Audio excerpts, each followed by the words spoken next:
So, in light of this story, the question occurs, what ruts are we in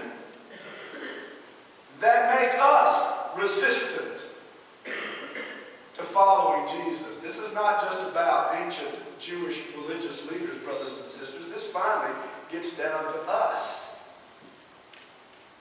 What are our ruts? Well, I want you to know that I think we as a congregation are in a rut. I think that's what the evidence indicates. And let me give you one indication. If you'll look at the slide, please. You'll notice on the slide that in 2000, the population of Pflugerville was 16,335. In 2010, the population was 46,936. That is a 187.3% increase in the population of this community. Pretty staggering, isn't it? But now let me show you what our average worship attendance has done over that same period.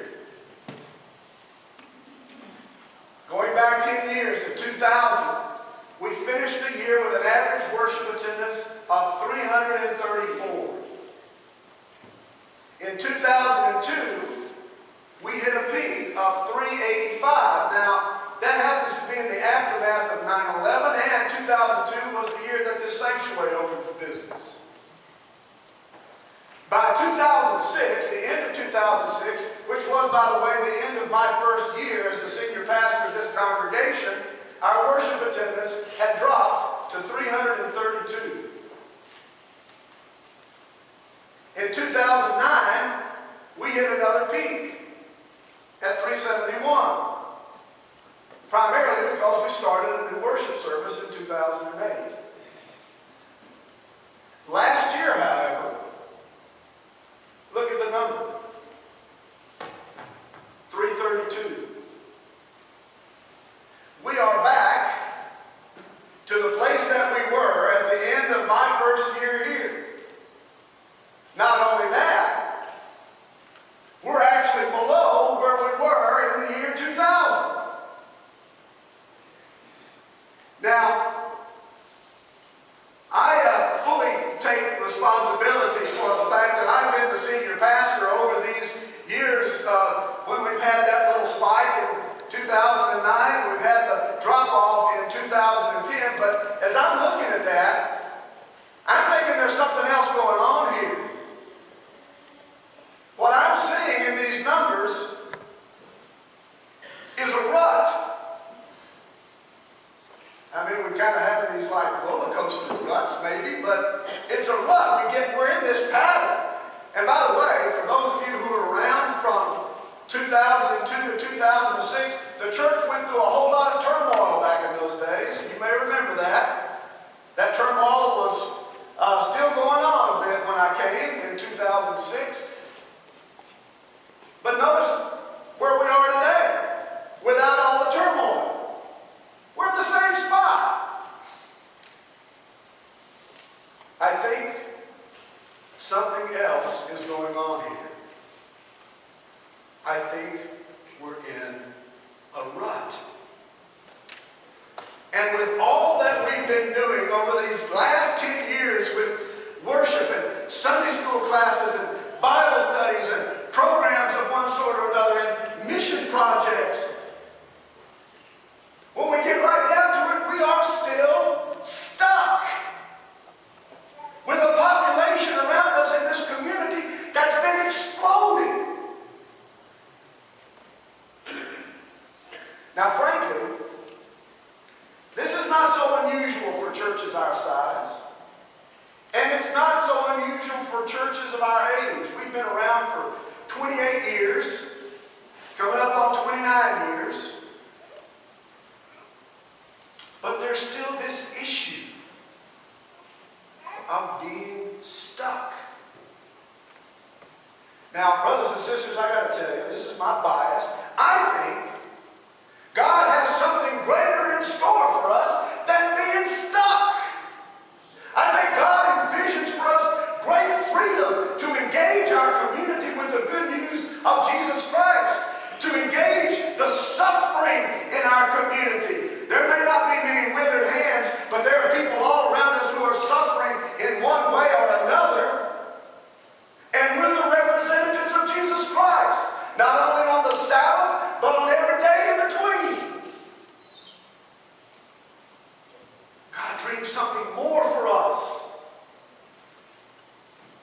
being stuck.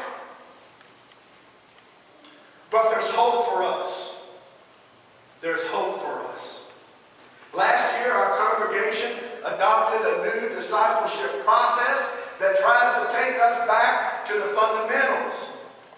A process that holds out the possibility of breaking us free from the ruts that we're in. Now think about this. If you're riding a bicycle and you're in a deep rut, a little bitty turn of the wheel is probably not going to get you out of that rut, correct?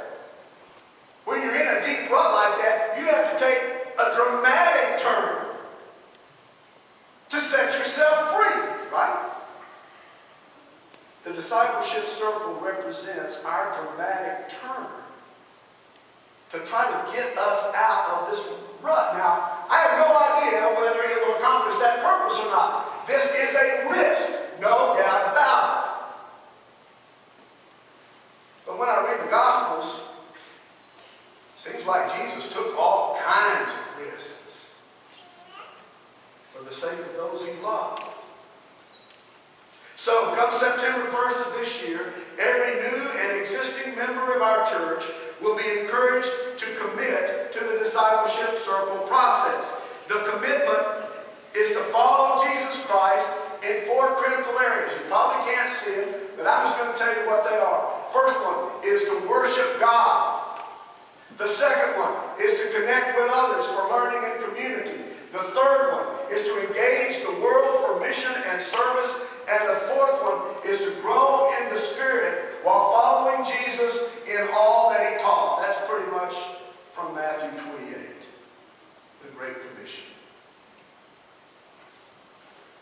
Brothers and sisters, this discipleship circle is an attempt to raise the bar of commitment at First United Methodist Church, Pflugerville, to get us out of the rut that we're in, to get us changing and growing and moving forward in a life of discipleship in response to the call of Jesus Christ.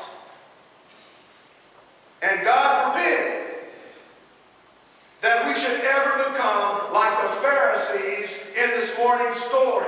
God forbid that we should settle for spinning our wheels in ruts that only serve to keep us stuck in the status quo and resistant to the call of Jesus Christ to deepening discipleship. I have great sadness that I'm not going to be here for the initiation of this journey. But I want you to know this is an incredible opportunity. It's an incredible opportunity for each one of you to take ownership of this process. Take a risk. Give yourself to it and see what happens, what God might accomplish to get us out of the rut, beyond the status quo, moving forward into deepening discipleship. That's all this is about.